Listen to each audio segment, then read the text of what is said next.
Oke, halo teman-teman, kembali lagi di channel analisis laporan keuangan oleh Edwin.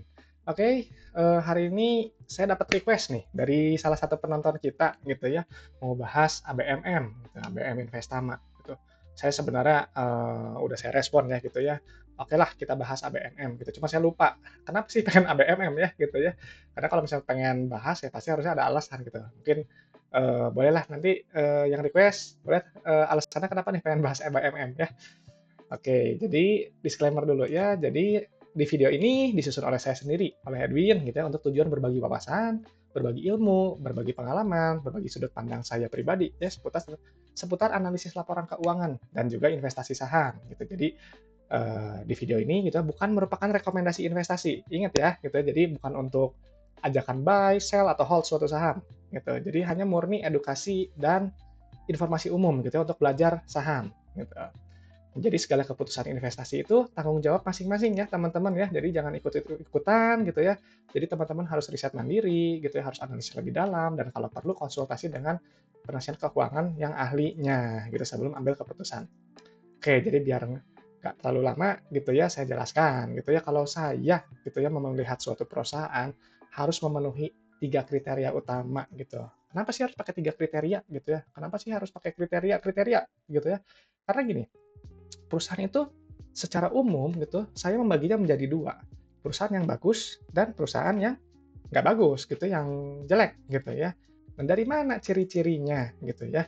Jadi sepengalaman saya berinvestasi saham gitu, saya berinvestasi saham itu dari 2016 sampai sekarang gitu pakai metode ini gitu. Saya sharing-kan full semuanya gitu yang biasa saya lakukan gitu. Jadi di sini nggak ada kelas premium gitu ya, nggak ada apa berbayar lah apa itu, nggak ada gitu. Teman-teman nonton aja dari videonya gitu yang pernah sudah saya upload gitu ya, video semua atau nanti yang akan saya upload, belajar aja dari situ. Karena hal ini yang memang saya biasa lakukan gitu.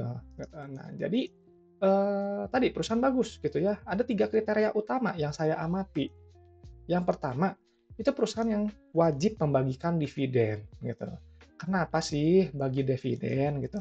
Jadi ketika, Anda gitu ya memiliki perusahaan, punya bisnis gitu, tujuan akhirnya itu kan menghasilkan keuntungan gitu ya, dan keuntungannya ini nanti harus Anda bisa nikmati gitu. Jadi kalau misalnya dinikmati gitu, keuntungan yang dinikmati itu adalah bentuk dividen, gitu. Jadi perusahaan ini yang membagikan dividen adalah perusahaan yang menghargai Anda sebagai pemegang saham. Kalau Anda posisinya sebagai, ya tadi pemegang saham, bukan sebagai direksi, bukan sebagai komisaris. Karena kalau Anda direksi atau komisaris gitu, Anda kan dapat gaji, nggak peduli ya mau perusahaannya rugi, mau perusahaannya untung, mau arus kasnya susah, gitu, mau utangnya bejibun banyak, nggak peduli, uang saya sudah dapat gaji, gitu. Tapi kalau misalnya pemegang saham, ya dari mana? Gitu, ya dari 2 gitu, dari dividen dan kalau Anda berinvestasi di bursa efek, dapat dari capital gain gitu atau kenaikan harga saham gitu. Jadi dividen ini adalah kunci penting perusahaan itu memang sudah matang, sudah matur, sudah terbukti menghasilkan keuntungan gitu ya. Jadi keuntungan nanti dibagi buat dividen iya dan untuk perkembangan perusahaan iya gitu. Nanti menambahkan struktur pemodalan gitu ya di ekuitas. Gitu. Jadi dividen ini nih akan dibagi kalau perusahaannya ini sehat, kondisi bisnisnya sehat, kondisi bisnisnya bagus. Nggak cuma profit, ingat ya nggak cuma profit, tapi menghasilkan uang kas, gitu. Nah jadi pastikan teman-teman yang berinvestasi di bursa saham harus melihat gitu ya, kalau saya melihat yang ini, perusahaan yang kayak gini, dividen dan kondisi bisnis sehat, gitu. Dan jangan lupa harus membelinya di bawah nilai wajar atau under value gitu ya. Jadi kalau misalnya teman-teman belinya kemahalan, ya wajar kalau teman-teman loss gitu ya. Karena nanti, apa ya, dalam jangka panjang itu kan harganya nanti akan, kembali ke nilai wajar gitu ya. Nilai wajarnya berapa? Enggak tahu, teman-teman lah yang harus menilai gitu. Jadi teman-teman sebelum investasi, sebelum membeli suatu saham, gunakan akal sehat Anda gitu ya. Jangan percaya sama yang too good to be true atau percaya sama orang. Gitu, apa kata orang, misalnya kata orang ABMM bagus nih, terus ikutlah beli ABMM. Jangan, itu Anda bunuh diri namanya gitu ya. Jangan gitu. Jadi teman-teman harus apa namanya, hati-hati gitu ya. Anda harus mengandalkan, analisis sendiri gitu, celaka gitu. Nah, jadi teman-teman harus bisa memahami gitu ya, bagaimana kita bisa memilih perusahaan gitu ya, mencari ciri-ciri yang seperti ini gitu. Ini saya sharing cara saya gitu. Jadi tadi kan disebut ya nilai wajar gitu ya. Jadi saya biasanya akan membeli ketika harga sahamnya di bawah intrinsic value. PBV-nya sama dengan satu. Saya pakai value-nya ini PBV yang simple dan sederhana gitu ya. Banyak yang bilang PBV itu tipu-tipu gitu ya, palsu. Ya iya gitu, PBV memang banyak value trap-nya kok gitu. Gitu ya. Saya sih jujur aja gitu ya. Metode saya punya kekurangan gitu ya. Jadi kalau ada yang bilang metodenya sempurna, ya silahkan aja lah ikuti gitu. Kalau saya sih mengakui aja metode saya juga ada kekurangan kok gitu ya, apalagi pakai PBV doang gitu ya, banyak value trap. Ya gitu, tapi dengan, kita memahami ini, bagi dividen dan kondisi bisnis, bisa setidaknya menghindari si value trap itu, gitu ya. Jadi ketika harga sahamnya di bawah nilai wajar gitu, saya mulai mencicil beli gitu. Di berapa cicil belinya? Ya tergantung PBV yang Anda gunakan, yang saya gunakan. Contoh ya, misal kalau misal PBV-nya 0,5, ya oh sudah beli saja saat PBV 0,5, beli beli beli beli beli terus. Jadi ketika nanti harga saham yang mulai naik, PBV-nya meraih terkena PBV sama dengan satu gitu ya, udah reach gitu. Udah take profit saja gitu. Anda membeli di PBV 5 itu profitnya udah 100% loh gitu ya. Cuman kan jarang gitu ya. Jadi kalau saya profitnya yang wajar-wajar aja, 10%, 20% nggak apa-apa kok gitu ya. Jadi ketika nanti perusahaan memang terbukti bagus, di hold lebih lama juga nggak masalah. Gitu. Yang penting tadi fokusnya di ini. Bisnisnya bagus, perusahaan yang sehat, bagi dividen juga. Gitu. Jadi kalau misalnya Anda membelinya murah sekali gitu ya, Anda punya margin of safety yang tebal gitu. Ya kan, dan potensi profitnya juga lebih besar. Ingat itu. Nah, jadi teman-teman ini gitu ya, harus sabar. Susah sabar tuh ya, saya juga sampai sekarang juga masih terus belajar untuk sabar gitu. Dan fokus pada value. Value yang Anda gunakan ini adalah tergantung value yang Anda hitung pakai metode yang Anda gunakan masing-masing. Kalau saya tadi pakai PBV ya, kalau teman-teman mungkin pakai enterprise value, silahkan gitu. Atau teman-teman pakai PER, silahkan gitu ya. Yang penting Anda tahu dulu value-nya sebelum Anda beli.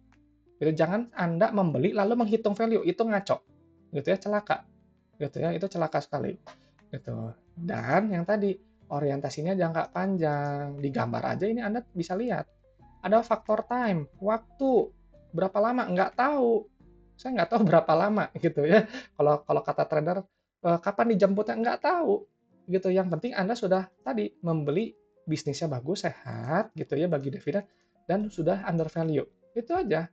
Nanti karena apa, cepat atau lambat harga saham ini nanti akan mengikuti kinerja perusahaan dalam jangka panjang. Dalam jangka panjang, ingat gitu. Jadi nggak mungkin besok, nggak mungkin lusa, nggak mungkin bulan depan, nggak mungkin 3 bulan juga. Ya kalau beruntung 3 bulan ya itu hoki gitu ya. Anda beruntung sekali, saya beruntung sekali gitu. Tapi memang perlu waktu gitu ya. Yang tadi Anda fokusnya pada value itu fokus yang pada tadi, kalau saya itu pada laporan keuangan yang terbit 3 bulan sekali. Jadi fokusnya kerjaannya hanya tiap kerja 3 bulan sekali. Gitu ya, saya nggak berfokus pada price yang bergerak setiap hari, yang bergerak setiap detik. Gitu. Jadi tergantung Anda mau fokusnya kemana. Tapi yang saya sharingkan di sini adalah fokus pada value. Nah, jadi value-nya kan tadi muncul 3 bulan sekali dari mana? Ya tadi, dari laporan keuangan ini. Gitu ya, kuartal 1, kuartal 2, kuartal 3, kuartal 4, balik lagi ke kuartal 1 tahun berikutnya. Gitu. Fokus aja di situ, gitu ya. Beli di harga murah cukup kok, gitu. Jadi laporan keuangan ini wajib sekali Anda pahami, gitu. Nggak cuma dihafal, atau jangan jangan hanya cuman tahu aja, oh ini, gitu. Tapi harus tahu maknanya, gitu. Karena kebanyakan biasanya investor itu tahu nilainya, gitu ya, tahu artinya, tapi nggak mengerti maknanya, gitu. Apa, apa ya, arti praktisnya lah, gitu ya. Gitu, ada jadi ada apa aja sih di laporan keuangan, ada neraca, laba rugi, arus kas, dan juga CALK untuk pelengkap. Jadi nanti di tiap pos ini, nanti bisa Anda cross check di CALK untuk detail lebih lanjut, gitu. Nah, jadi saya perusahaan ini nih, sekarang nih ABM, harus saya screening dulu. Ada 7 syarat. Apa aja syaratnya? Dividen ya, tadi udah disinggung. Minimal 3 tahun terakhir. Kalau saya ya, 3 tahun terakhir cukup kok. Nggak boleh bolong ya, kalau bolong langsung saya close aja lah. Gitu. Lalu saldo laba positif, PBV wajib kurang dari 1 ya, ini wajib karena ini value yang saya gunakan. PR kurang dari 15, CFO-nya positif, CFI dan CFF-nya negatif. Oke ya. Apa nih Pak ini? Nanti kita bahas kok, nanti tenang dibahas gitu ya. Jadi nanti teman-teman pakai Excel nih. Ini Excel-nya nih. Nanti kayak gini yang saya biasa lakukan. Nah, bisa nggak nih Pak dapat Excel-nya? Bisa, teman-teman buka deskripsinya aja. Bisa di-download gratis gitu ya. Passwordnya ALK Edwin. Download aja gitu ya supaya kita bisa isi bareng-bareng gitu. Mungkin nanti di video ABMM ini kayaknya mungkin agak sedikit lebih detail ya gitu. Saya buat spesial karena ya tadi karena ini request gitu ya. Karena ini request. Oke ya, jadi kita langsung aja ya kita ke bagian analisis. Oke ya, ABMM 2025 Q2 gitu ya. Harga terakhir 4 September sekian. Langsung kita cek dulu tadi screening pertamanya ya. Screening pertamanya apa? Dividen. Nah, ini saya sudah dapat datanya ya 3 tahun terakhir bagi dividen. Bagus, artinya ini perusahaan terbukti untung membagikan dividen pada pemegang saham. Gitu ya. Saya nggak mencari yield ya, jadi mau itu cuman baginya 0,5%, 1%, 2% nggak masalah. Nggak masalah, kecil kok. Itu kan yang penting udah bagi dividen, sudah terbukti perusahaan ini membagikan keuntungan, terbukti juga menghargai pemegang saham. Pemegang saham itu sudah menyetor modal loh, gitu ya. Mana apresiasinya? Apresiasinya itu ya ini, dividen. Gitu. Jadi kalau ada perusahaan nggak bagi dividen gitu ya, ya itu nggak artinya nggak mengapresiasi Anda ya sebagai pemegang saham. Gitu. Kalau saya sih simpel aja kayak gitu ya, no hard feeling ya. Oke, nah jadi kita sekarang masuk langsung ke ini balance sheet di kas dan setara kas. Pos paling atas gitu ya. Kas setara kas ini apa? Kas setara kas ini adalah uang, kalau saya istilahnya gampangnya gini. Anda punya dompet gitu ya, ada uang. Nah, ini kas setara kas itu adalah uangnya itu yang ada di dalam dompet Anda gitu ya. Anda pindahkan saja jumlahnya gitu ya. Nah, di sini saya akan nyebutin apa namanya? Angka yang di sininya aja. Jadi kalau misalnya 154 juta, ya akan saya sebutkan segini, 154 juta. Karena sebenarnya Anda harus nanti dikalikan dengan ini, units ini IDR ya, satuannya. Jangan lupa nih, pindahin. Satuannya kan dolar. Nah, ini gunakanlah dolar saat ini tanggal 30 Juli 2025. Nah, ini nih. Gitu. Jadi, nilai sebenarnya 154 juta dikali dolar. Berapa tuh? Ya hitung aja sendiri ya. Nah, ini langsung kita pindahkan angka terpentingnya kas setara kas gitu. Kenapa kas setara kas penting gitu ya? Karena Anda membayar operasional, bayar gaji, bayar ke bank, beli alat, investasi, semua pakai uang tunai. Nggak mungkin misalnya Anda punya perusahaan bisnis kecil Anda gitu ya, Anda mau beli apa ya, mau bayar utang tapi bayarnya pakai mobil. Bank pasti menolak. Kan pasti pakai uang yang ditransfer gitu. Anda jual dulu mobilnya, ubah dalam bentuk kas, lalu kasnya ini ya, kas setara kas itulah yang Anda bayarkan kepada bank. Gitu. Jadi kas ini yang paling liquid gitu. Makanya kenapa di aset lancar ini selalu yang paling atas. Gitu ya. Karena ini paling liquid, paling mudah ya gitu mudah keluar masuk lah digunakan gitu. Beda nggak kayak piutang usaha. Kalau piutang usaha kan Anda harus menagih gitu ya. Nah, menagih utang kan susah ya gitu. Gitu. Jadi yang penting ini kasnya ini. Cuman sebenarnya banyak sih ini bisa banyak kok yang bisa dijelaskan gitu. Cuman ya saya pakai cara saya aja lah gitu ya melihat suatu laporan keuangan. Untuk liabilitas gimana Pak? Skip aja gitu ya, nanti teman-teman yang akan analisis sendiri gitu ya. Karena nanti ada debt to equity rasio, rasio jangka panjang terhadap ekuitas, ya lain-lain lah rasionya bisa digunakan gitu. Cuman kan screening dulu ya gitu ya. Jadi sekarang masuk ke ekuitas. Di ekuitas ini ada dua. Ada saldo laba yang sudah ditentukan penggunaan dan yang belum. Gitu ya, saldo laba ini apa? Kita pindahin dulu angkanya ya, nanti baru saya jelaskan.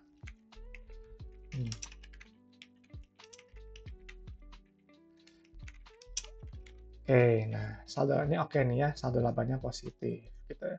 Apa sih saldo laba itu? Saldo laba itu adalah jumlah keuntungan yang telah perusahaan hasilkan selama perusahaan itu berdiri gitu ya. Dari pertama kali perusahaan itu ada gitu. Saya kasih contoh. Nih ya, saya udah siapkan nih ilustrasinya gini. Jadi misalkan Anda punya perusahaan nih, modal awalnya 3 miliar di tahun 2015 ya, baru berdiri nih, baru buka nih usahanya. Nah, setelah 1 tahun, Anda untung 250 juta. Maka untungnya kan 250 juta ya. Tahun berikutnya untung lagi 350 juta. Total keuntungan Anda berapa? 600. Lalu tahun berikutnya lagi untung lagi 450 juta. Tahun berikutnya berarti di 2017 total keuntungannya berapa? 1 miliar 50 juta. Hebat gitu ya, dalam 3 tahun Anda sudah menghasilkan 1 miliar. Tapi di tahun berikutnya Anda rugi, rugi, rugi. Nah, misalkan rugi nih, udah rugi, saldo laba ini berkurang nilainya.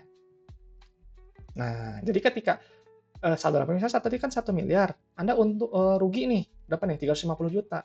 Apakah Anda masih untung? Masih. Kan saldo labanya masih positif, Anda masih ada akumulasi keuntungan dari tahun-tahun sebelumnya. Gitu. Akan berbeda kalau misalnya Anda rugi melulu. Ini misalnya ini kan angkanya saya balik ya jadi negatif. Sudah 3 tahun nih, ruginya sampai 1 miliar. Lalu tahun depannya untung. Nah, saya tanya, di tahun 2020-nya, apakah Anda sudah benar-benar untung? Enggak, Anda untungnya baru 350 juta. Tapi Anda tuh masih ada sisa kerugian. Sisa kerugiannya berapa? 700 juta lagi yang harus Anda tutup. Kalau misalnya untungnya 100 juta, berarti Anda perlu 7 tahun supaya total kerugian yang terakumulasi itu hilang. Gitu. Jadi cek saldo labanya. Perusahaan bermasalah itu biasanya saldo labanya negatif gitu ya. Ya karena nggak pernah untung, nggak pernah rugi. Banyak kok gitu ya. Nggak usah saya sebut gitu ya. Udah pernah saya bahas, saya salah satu saham yang saldo labanya negatif. Gitu ya, cek aja. Nah, gimana nih? Gitu ya, rugi terus. Nantinya ketika Anda rugi terus, modal Anda tergerus. Ketika modal tergerus, maka Anda akan suntik modal atau pinjaman ke bank. Gitu. Kalau pinjam ke bank ya Anda punya utang lagi, bayar lagi bunganya, bayar lagi pokoknya. Keuntungan dari mana? Habis semuanya. Gitu. Nah, tapi yang perlu dicermati itu di berita-berita kadang ya kadang-kadang, nggak kadang sih sebenarnya sering ya, perusahaan yang sudah rugi melulu gitu yang defisit ini, jadi di berita tuh perusahaan ini untung sekian gitu ya. Jangan fokus pada keuntungannya, tapi Anda lihat apakah akumulasi kerugiannya ini sudah tertutupi atau belum gitu. Atau ada juga nih yang bilang waktu itu ya, "Pak, tapi waktu kemarin-kemarin kan untungnya gede tuh, gitu gimana?" Lah, saya tanya kepada Anda, Anda itu menilai perusahaan itu yang aktual, yang terbaru, atau yang lama?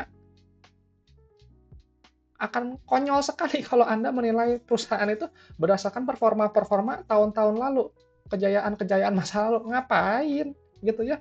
Fokus aja pada yang terbaru gitu. Saya nggak peduli ya performa tahun lalunya gimana gitu ya.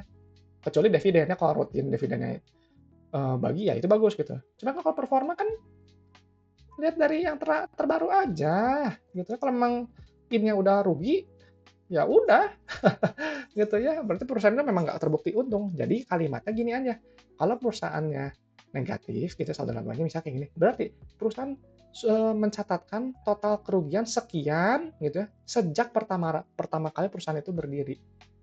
Gitu aja kalimatnya gitu. Jadi kan lebih mudah memahaminya. Nah, jadi kalau misalnya kayak di ABMM gitu ya. Di ABMM ini kan berapa nih? 649 juta. Jadi dari pertama kali ABMM berdiri sampai sekarang kuartal ini terbit untungnya 649 juta. Hebat gitu ya. Sudah terbukti untung. Gitu. Nah, sekarang langsung kita pindahkan ke ekuitas pemilik ya. Ekuitasnya ini yang ini subtotal. Gitu. Biasanya memang angka di atas KNP atau kepentingan non pengendali.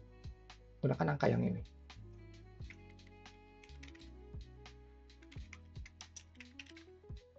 Nah, ini pindahkan aja angkanya. Ini kayaknya salah nih. 168. Nah, ini udah keluar nih angkanya. Nah, ini teman-teman bisa lihat nih. Rasio saldo laba terhadap modal awal gitu ya. Ini 3, sekian. Jadi gimana contohnya? Jadi apa interpretasinya? Jadi modal awal telah menghasilkan 3 kali sekian gitu ya. Total keuntungan gitu. Jadi misalnya modal awalnya 1 miliar. Kalau ini nilainya 3, berarti total keuntungannya itu sudah 3 miliar. 3 miliar 240 juta. Terbukti untung gitu ya. Kalau saya carinya yang ininya minimal 1 gitu ya. Atau ini dah rasio saldo laba terhadap ekuitasnya 50%. Kan udah balik modal. Gitu. Jadi Anda udah keluar modal nih 1 miliar udah dapat untung 1 miliar. Itu bagus, udah matang lah gitu ya. Kalau belum 1 miliar, belum nilainya 1 atau belum nilai 50%, berarti perusahaan itu masih berkembang, gitu ya, kan belum balik modal. Oke, nah ini ABMM ya, ini ABMM. PBV-nya murah nih, 0,59. Itu ya, nilai bukunya 4995, gitu ya, dihargai cuma 2960.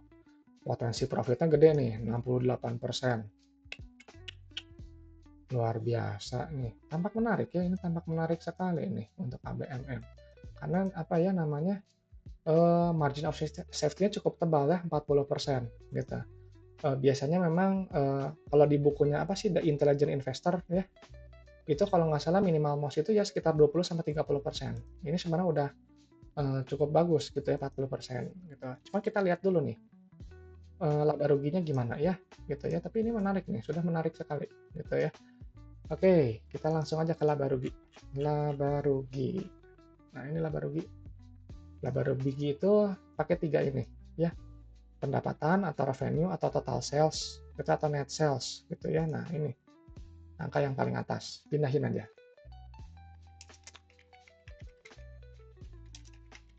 Nah, semakin revenue bertambah, maka semakin banyak customer yang membeli barang Anda gitu ya, atau menggunakan jasa Anda gitu ya, semakin bagus. Tapi kalau pendapatannya turun gitu ya artinya performanya juga turun gitu ya, semakin sedikit orang yang yang pakai jasa Anda atau beli barang Anda gitu.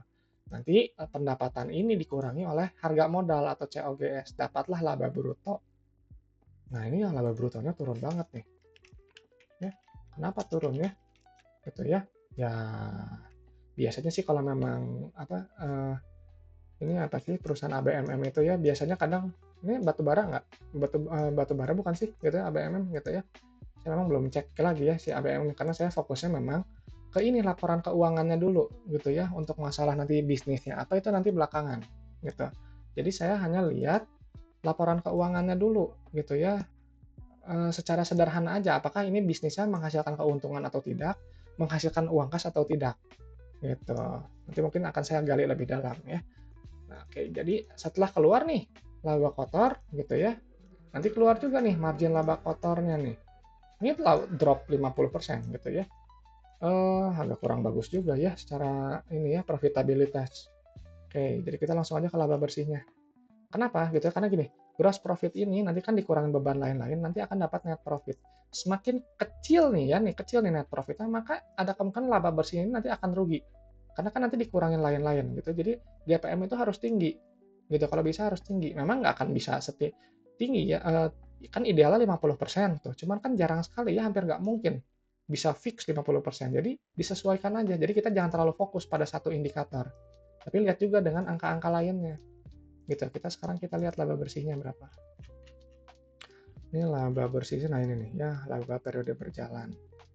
Nah ini nih, coba kita pindahin dulu ya. Nah, aduh makin kecil nih. Sebentar, ini mepet sekali gitu ya. Ini mepet sekali. Coba sebentar. Ini ada beban pajaknya sedikit sekali. Setahu saya ya, beban pajak itu kalau nggak salah 25% dari total.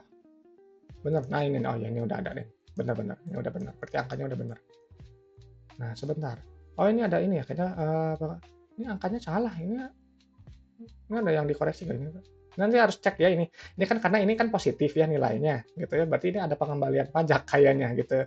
Harus dicek di CALK 21. Cuma saya nggak cek ya, gitu ya. Saya nggak cek karena ini pengembalian pajak tuh Ben ya. Agak jarang nih ya kalau nemu yang ini tiba-tiba positif. Karena bisa kalau beban pajak pasti nilainya negatif. Itu pasti akan mengurangi si laba sebelum laba sebelum pajaknya, EBIT-nya gitu. Earning before tax gitu. Oke, kita lihat nih. Tuh, dapat nih nanti nilainya. Gitu. Nah, ini keluar nih PR-nya. PR-nya dapat 10. Di 9 gitu ya. Dia udah kurang dari 15 gitu ya. Artinya ini perusahaan cukup murah, cukup menarik gitu ya, cukup menarik. Oke, jadi kita sekarang cek deh ke laporan arus kasnya. Nah, di arus kas gitu ya, ini ada 3. Ada aktivitas operasi, investasi sama pendanaan gitu ya. Jadi yang terpenting yang mana? Ya kita lihat dari atas gitu. Kita lihat dari yang operasinya dulu karena operasi ini berkaitan dengan operasional gitu ya, seperti bayar pada supplier, bayar karyawan, gitu ya, bayar pajak ini pakai yang ini gitu. Nah, angka terpenting itu adalah yang atas, yang receipts gitu ya. Nah, yang ini pindahkan aja. Jadi angka ini adalah validasi dari pendapatan gitu ya. Jadi misalnya teman-teman menjual kopi harganya 50.000, tapi teman-teman menerima uang 53.000 gitu ya. Ada kelebihan 3.000. 3.000-nya ini kemungkinan ya dari utang customer yang sebelumnya belum terbayar gitu. Jadi semakin dia tinggi rasio penerimaan kas terhadap pendapatan, maka itu semakin bagus. Artinya manajemen perusahaan dalam memanage uang kas itu baik gitu ya, bisa menagih piutang dengan bagus. Gitu. Jadi harus dia minimal ya sedekat mungkin 100% lah, minimal 90-95%.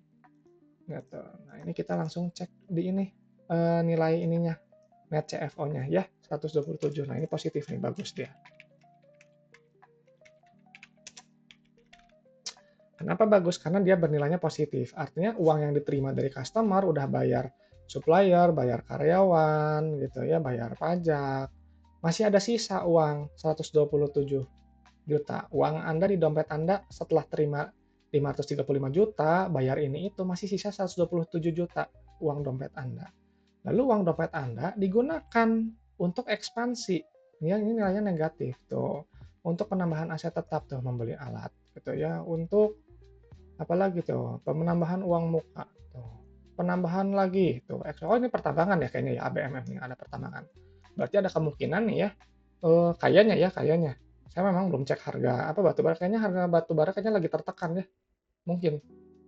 Atau mungkin ada beban-beban lain yang dia menyebabkan eh, pengurangan jadi besar, jadi laba brutonya kecil. Ini harus dicek nanti ya ke catatan atas laporan keuangan secara mandiri, harus dicek. Gitu, kenapa dia bisa mengurangi ini secara signifikan sekali ini habisnya. Oke, lanjut dulu ya. Nah, sekarang ini ekspansi ini perusahaannya. Kenapa? Karena nilai investasinya negatif. Ya, kenapa investasi negatif gitu ya? Ya tadi gitu ya, ada belanja modal, capital expenditure gitu. Jadi perusahaan melakukan ekspansi, maka perusahaan harapannya ke depannya bisa meraih profit lebih besar.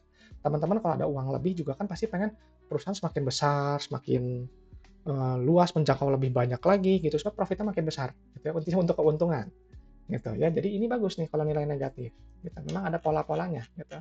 Lalu udah uang 127 juta tadi dompet Anda dibayar ekspansi 77 juta, ada sisa gitu. Sisanya untuk apa? Untuk bayar utang.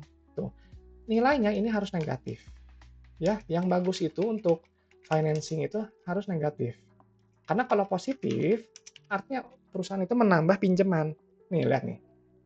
Perolehan utang tuh, dapat pinjaman nilainya positif. Tapi kalau misalnya nilai negatif ya dia bayar. Gitu ya, dia bayar gitu.